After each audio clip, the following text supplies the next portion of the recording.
You're listening to the Cyberwire Network, powered by N2K.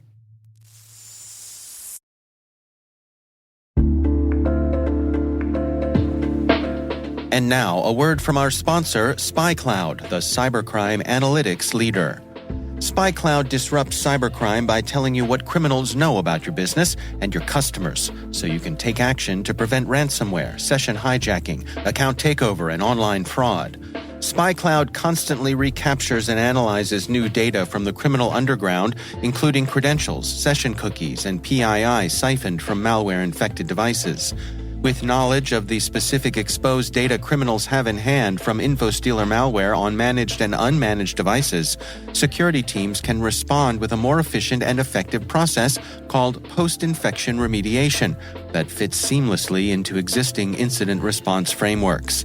Get SpyCloud's post-infection remediation guide outlining the 7 steps for preventing a malware infection from becoming a full-blown ransomware incident. Visit spycloud.com/cyberwire. That's spycloud.com/cyberwire. And we thank SpyCloud for sponsoring our show.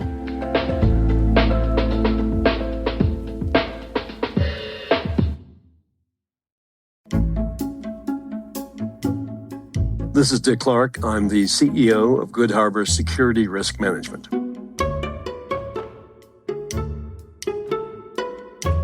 I grew up at a time when John Kennedy was president, and his call to ask not what your country can do for you, ask what you can do for your country resonated a lot with me.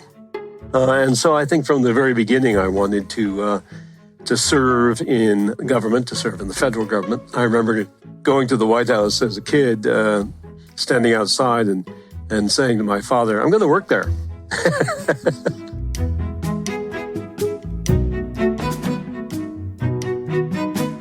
Well, when I got out of school, the Vietnam War was still raging. It was the number one issue that had dominated my life as an undergraduate.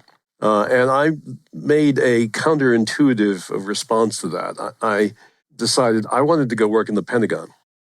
My reason for thinking that way was if only people who wanted to have wars, if they were the people who populated the Pentagon, then we would always have more wars.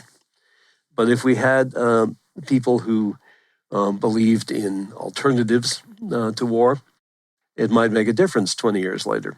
And so I put my sights on the Pentagon and I lucked out. I got a management trainee job, management internship job in the Office of the Secretary of Defense.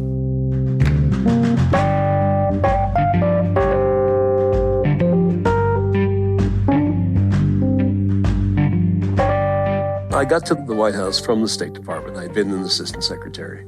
So I went to the White House at a fairly high level in the Bush administration. Almost from the beginning, I thought we were not paying enough attention to a new phenomenon that I smelt, I detected, and some other people did too.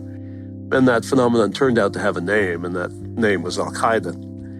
So I always kept Al-Qaeda under watch beginning probably in 1992.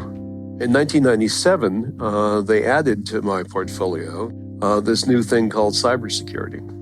And when they insisted I take it on as an additional responsibility, I tried to learn about it, tried to get books on the subject.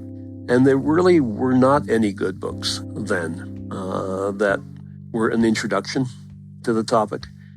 And so I used the fact that I was a special assistant to the president to call up Microsoft and Cisco and Symantec and the big names of the day and say, I'm from the White House. I really need to understand your company and this issue.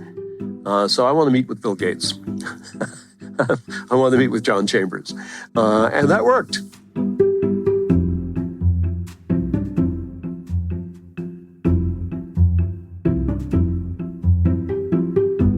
Before 9/11, in the early months of the Bush administration, Bush 2, it was pretty clear to me that they were not going to pay enough attention to Al-Qaeda. And I really didn't want to be left holding the bag. And I also wanted there to be a full-time position worrying about cybersecurity. So I think in June, before the September attacks, I went to the National Security Advisor and said, I want to move from the terrorism portfolio, since you don't pay enough attention to it, and you're not doing what I recommend. I want to work full-time on cybersecurity, and I want to create a new position to do that. Eventually, it happened, and we did create the first cybersecurity policy position in the White House, and it was well-staffed. I had quite a good staff. And we wrote a national strategy for cybersecurity, which I read the other day, and 20 years on, it's still pretty good.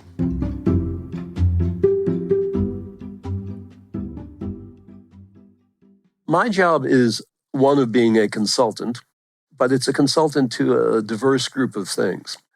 I try to work for corporate boards and corporate leadership to explain the importance of cybersecurity to them. And I try to work with CISOs to be their advocate and coach and validator.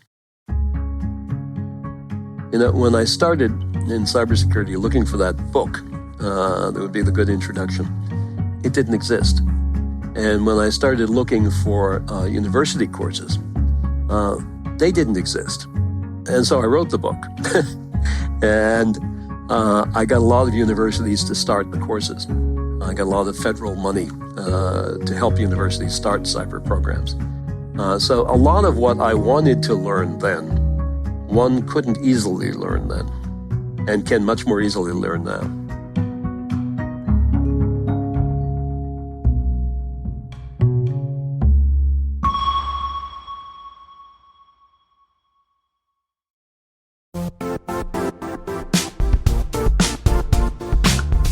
Now, a word from our sponsor, the Johns Hopkins University Information Security Institute, currently seeking qualified applicants for its innovative Master of Science in Security Informatics degree program.